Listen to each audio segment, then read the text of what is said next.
Hello everyone, good morning.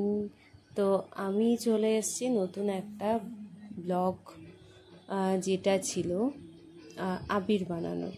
তো আমি এবছরে হোমমেড আবির বানাতে চলেছি। মানে এবছরে আমি পুরোটাই হার্বাল আবির দিয়ে খেলতে চাইছি। তো আমি প্রথমে কিছু ফুল নিয়ে নিয়েছিলাম, ফুলটার নামটা আমার ঠিক মনে পড়ছে না। তো তারপরে ফুলগুলো পেস্ট করে নিলাম। তারপরে গাজর নিয়েছিলাম। গাজরের কালারটা আমার এত ভালো লাগছিলো কি বলবো, আমার তো খুবই ভালো লেগেছিলো। তো তারপরে গাজরটা আমি পেস্ট করে নিলাম। তো সেম পদ্ধতিতে দুটোই পেস্ট করে নিলাম। পেস্ট করার পরে দুটো থেকে যে রসটা বেরোলো, তো রসটা আমি ভালো করে চিপড়ে নিয়ে এবার ওটার সাথে আমি অ্যাড করতে চলেছি অ্যারারুট। তো বেকিং সোডা দিলেও হয়, তো বেকিং সোডা একটু কস্টলি, তো আমি অ্যারারুট নিয়ে নিয়েছি। আর দুটো কালার এটা দিয়ে হয়ে যাবে। আর একটা কালার করব আমি হলুদ দিয়ে। তো ঘরে যে হলুদ থাকে ন্যাচারাল, যে রান্নার হলুদ হোক বা কাঁচা হলুদ থাকলে কাঁচা হলুদও বেটে বা পেস্ট করে দিতে পারো এই সেম পদ্ধতিতে। তো আমি এখানে রান্নার হলুদ ইউজ করেছি, যেহেতু রান্নার হলুদটাও আমার বাড়িতেই শুকনো করা হলুদ, যেটা আমি গুঁড়ো করা ছিল।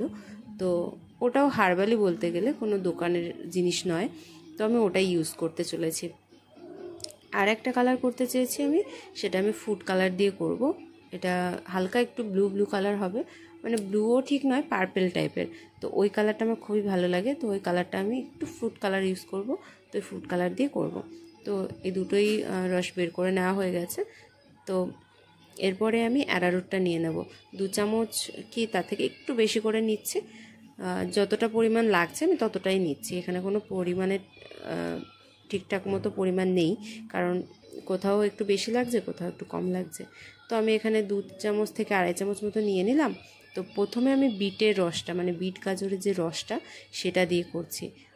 কালারটা যদি এই রকম আসতো তাহলে অসম্ভব সুন্দর লাগতো, বাট এরকম আসছে না। কালারটা ফেড হয়ে যাচ্ছে, পুরো হোয়াইট টাইপের একটা কালার আসবে। তো যাই হোক, আমি পুরোটাই এই কালার করতে চাইছি, অন্য কোনো রং বা ফুড কালার কিছু ইউজ করতে চাইছি না। যেরকমই হবে আমি সেরকমই এটা বানাতে চাইছি। তো এটা দেওয়ার পরে অনেকটাই টাইট হয়ে যায়। তারপরে আমি একটুখানি গোলাপ জল ইউজ করছি স্মেলের জন্য। শুধু তো ভালো লাগবে না, তো একটু স্মেল দরকার, তাই একটু স্মেল ইউজ করছি। তো এটা রেডি হয়ে গেছে। তারপরে আরেকটু নিয়ে নিলাম অ্যারারুট। এটা হবে, যে ফুলগুলো নিয়েছিলাম ওই ফুলগুলোর থেকে তো কোনো রস আসবে, মানে কোনো কালার তো আসবে না। তো আমি এখানে একটু ফুড কালার ইউজ করব, তাতে পিঙ্ক কালার আসবে। ঠিক আছে। তো আমি চেয়েছিলাম ফুলগুলো দিয়ে করতে, তো আমি দেওয়ার পরে দেখছি কোনো কালারই আসছে না। তারপরে আমি ফুড কালারটা ইউজ করছি, হালকা ফুড কালার ইউজ করেছি, তো এটা পিঙ্ক শেড আসবে। তারপরে নেক্সট আমি করছি, এটা করব হলুদ দিয়ে। ঠিক আছে। তো হলুদ নিয়ে নিলাম আমি, প্রথমে একটা বাটিতে জলে গুলিয়ে নিলাম, আন্দাজ মতো নিয়ে নিলাম, কোনো পরিমাপ নেই, যে যতটা বানাতে চাইছো সেই অনুযায়ী নিতে পারো। তো আমি এখানে আন্দাজ মতো নিয়ে নিলাম, তারপরে এটা গুলিয়ে নিলাম। একটু গোলাপ জলও দিয়ে দিয়েছি, তো ওটা স্কিপ হয়ে গেছে, যাই হোক। তো তারপরে ওটা আমি গুলিয়ে দিলাম। তো এই মিশ্রণটা একটু পাতলা হয়েছিল, তো কোনো অসুবিধা নেই, রোদে দেওয়ার পরে এটা একটু টাইম লেগেছে শুকাতে। তো এটাও মেখে নিচ্ছি।